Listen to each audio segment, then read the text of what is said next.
Oh man, so Fantom is down about 2% as Bitcoin is having a bit of a flat day and the market is just trying to work out which direction it wants to head in. And I've seen something in the charts which I want to share with you guys because it's really important because we may still have a little bit more risk to the downside. And I know we don't like to hear this. I know you guys want to hear things about this moving forward and coins moving upwards, but this is just the reality. I'm going to share with you guys exactly what I'm seeing in the charts because that's what my duty is to do. I want to show you exactly what I see.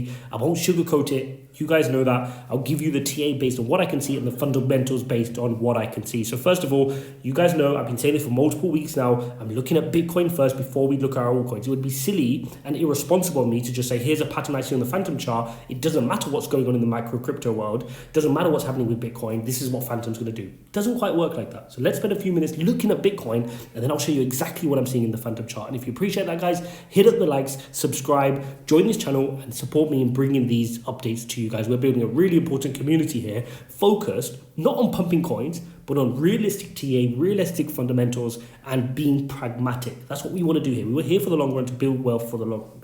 So Bitcoin, you can see I was calling this for a long time, not to be a naysayer, because obviously I'm super pro Bitcoin and bullish Bitcoin. I hold Bitcoin as the biggest position in my portfolio by far. So that is very, this is just me showing you what I'm seeing in the TA charts. And for the longest period of time, I was saying we were facing this yellow resistance and we need to break out of it. Now, when we got our first breakout here, I said very important until we break this green line, which I drew here, okay, around 59,500, we're not out of the woods. We failed to break it. It was a fake out. We ended back into our wedge. We came out again. I said the same thing. We've got to get above this level. We didn't. And at that point, you could see I drew this line and said, look, we're heading down here. This doesn't look good. We're creating lower highs and I can see further downside. And bear in mind, even back here, I had already set my targets along this resistance. And if we lost this resistance, I already said we're going to get support coming in at this wedge. And you can see exactly what happened with this massive wick when Bitcoin crashed.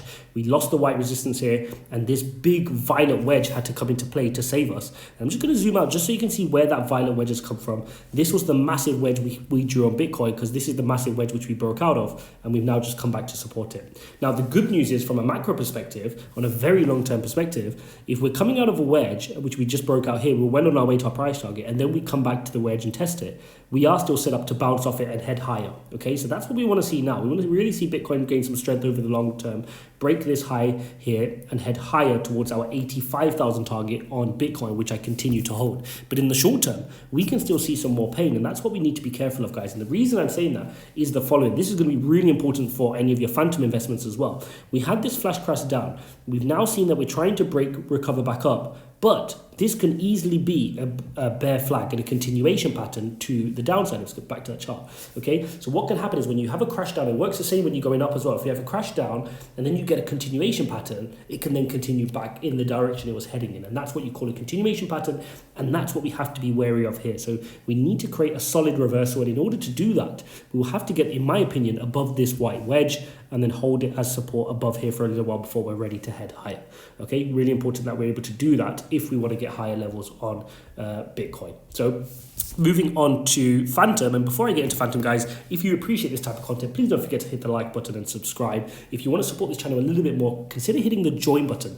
That will allow you to support this channel through a few different ways, but more importantly, you'll get access to our community thread. And in the community thread, you'll be able to ask me questions on your favorite cryptos, your coins, your portfolio, and I'll be able to give you my input there. So consider doing that. Now, Fantom, you remember after the crash, we predicted this crash on this channel, right, guys? Well, we didn't know exactly what the reason was going to be for it, but from the technical perspective, you saw we were heading in this ascending triangle wedge, which most of the time breaks to the downside, which we saw break to the downside. But also I shared with you guys the massive head and shoulders pattern, which is still drawn on there, which we were forming. And you saw the yellow line price target, which I set. And I got so much stick for this in the comments, guys. The price target I set was at $1.04. We didn't get to $1.04 on the downward price target. We got to $1.14, which was fantastic. And we managed to bounce off of that. Now, I didn't trade this short. I just showed you guys what I see in the charts. I never, thought we were going to head to $1.05, but that's what the technical target on the head and shoulders was showing. And I had to make you guys aware of it. And that's my duty to do here. Doesn't mean I'm against Fantom. I'm not bullish on Fantom. I'll make it very clear if my fundamental thesis on Fantom changes or if I'm looking to sell it, or I'm not buying anymore, or not adding anymore. But for the time being, if I'm seeing Fantom at these kind of prices, I continue to be a buyer of Fantom in those prices to dollar cost average in. Now, what is the risk to the downside? Well, you can see from my drawings from last time, this is a very important point now. For this bounce to be successful, we need to create higher lows.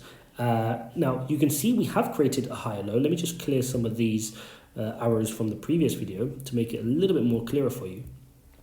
Now, you can see here we have managed to create one low and another low higher. But the problem is we're not creating higher highs. We created a high there and this high was slightly lower. So now what you're seeing is a bit of a bearish pennant forming. So you can even argue that you've got a bit of a bearish pennant forming, which means you could be doing this kind of a pattern to the downside. So naturally, you can see Bitcoin's playing the same pattern as Fantom. If Bitcoin continues to the downside, then Fantom's going to continue to the downside because they're forming equal patterns in terms of a bearish continuation pattern.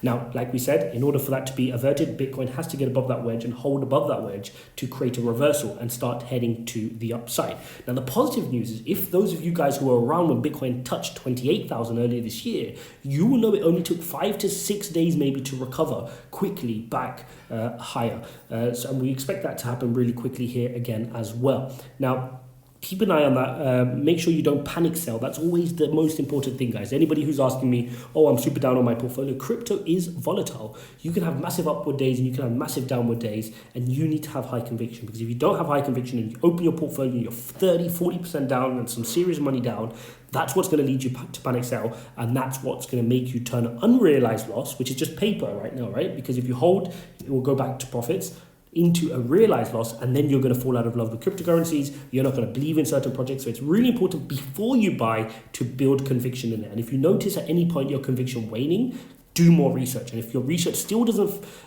fill your appetite or give you the belief in that project, you need to consider whether you need to start exiting that position, because you won't have the conviction, and if it falls, you'll start to sell. Okay, so really important, guys. Hope you found this video useful. If you like this type of content, don't forget to hit the like button and subscribe, and I'm going to see you in the next one. Thanks for watching, guys.